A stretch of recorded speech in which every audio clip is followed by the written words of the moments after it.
Trinh nói nó đi ăn sáng một mình. Đó là lần cuối cùng nhìn thấy nó. Hả? Tại sao lại để nó đi một mình vậy? Chị muốn nói chuyện với Trinh hả? Không. Nếu nó muốn chạy á thì nó đã chạy rồi. Em còn giữ hộ chiếu nó không? Có. Vậy là tốt. Nó không có lý lịch gì cả. Nếu nó có bị bắt á thì mình chỉ nói là mình không biết nó, vậy là xong. Được rồi. Cô không thể mở cửa được sao?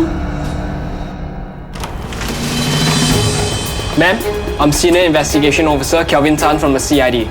Are you Nguyen Tan Trúc? Yes, what you want? We suspect someone is harboring prostitutes in this flat. We need to search the place.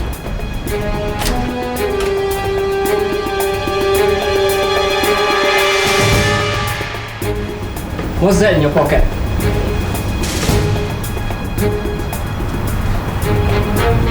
We need to seize this for our investigations. Linda, keep this. Yes, sir. Sam, secure the entrance. Yes, sir. Jonathan, search here. Yes, sir. Linda, follow me. Ma'am, we need to search the room.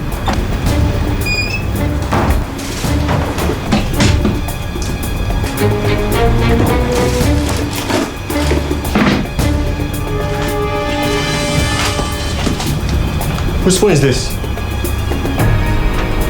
That's my phone. What you want? I have to seize it for investigations.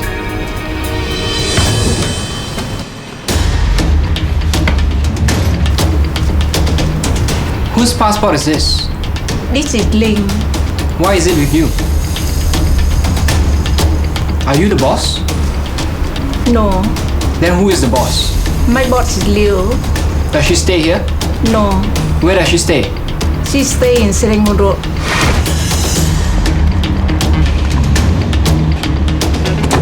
Sir, we received information that the suspect is one Yuan T. Big Liu, residing in Serangoon Avenue 3. Great, let's go.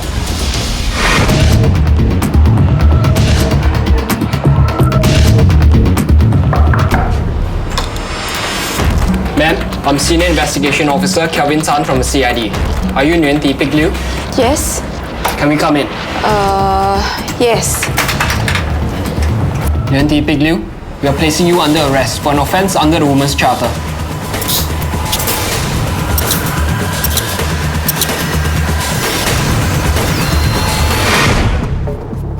I don't know what you're talking about. I don't know these people. Well, these people say they know you. They are lying. Really?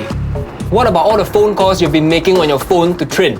And especially to Human Trafficking? Phone records don't lie. They show you have been in contact with Truk almost every day. All I do is just to help them get job. Am I not helping them to get better life? Not when you deceived and forced them to become prostitutes. Nguyen T. Big Liu was charged with 3 counts of living in part on the earnings of a prostitute, 1 charge of procuring a woman for the purpose of prostitution, and 1 count of harboring a prostitute with common intention with Hyun Tan Truk.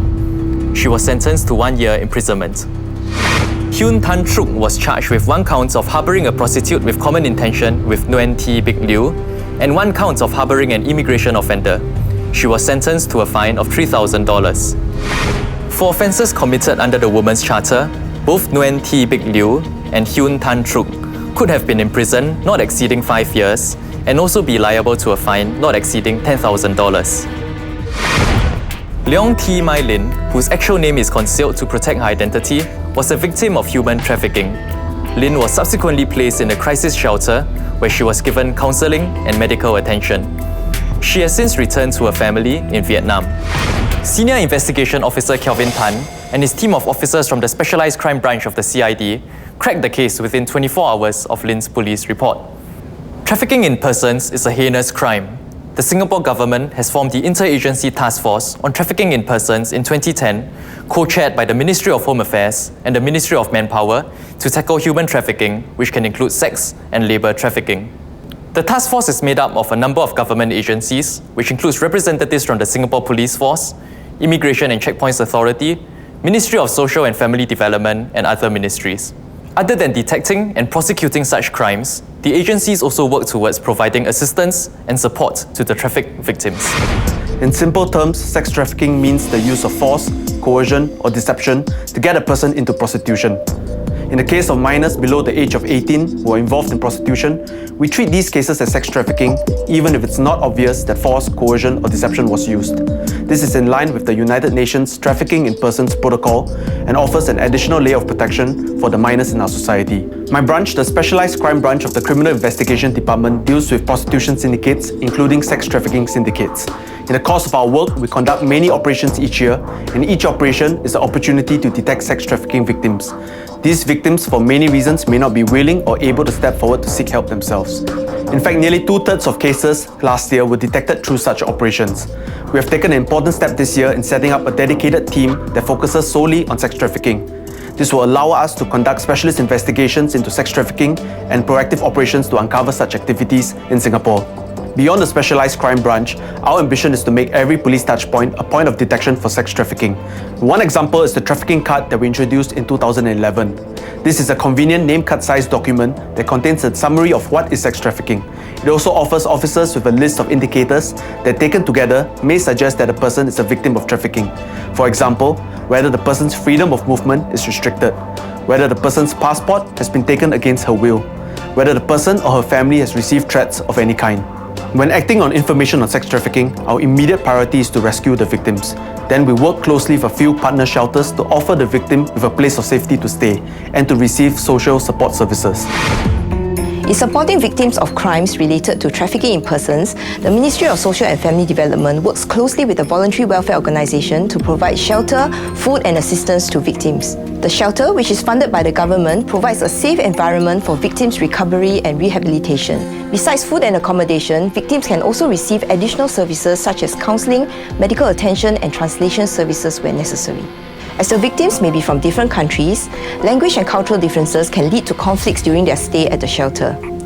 They may also have difficulty reintegrating back into their home communities when they return. Counselling services can be provided to victims to ease the transition and to help them reintegrate into society. Lastly, as trafficking is usually a transnational crime, we work closely with our law enforcement counterparts in our neighbouring countries. Sex trafficking is a serious crime. It exploits the vulnerable. The police will spare no effort in every case to rescue sex trafficking victims and bring the traffickers to justice.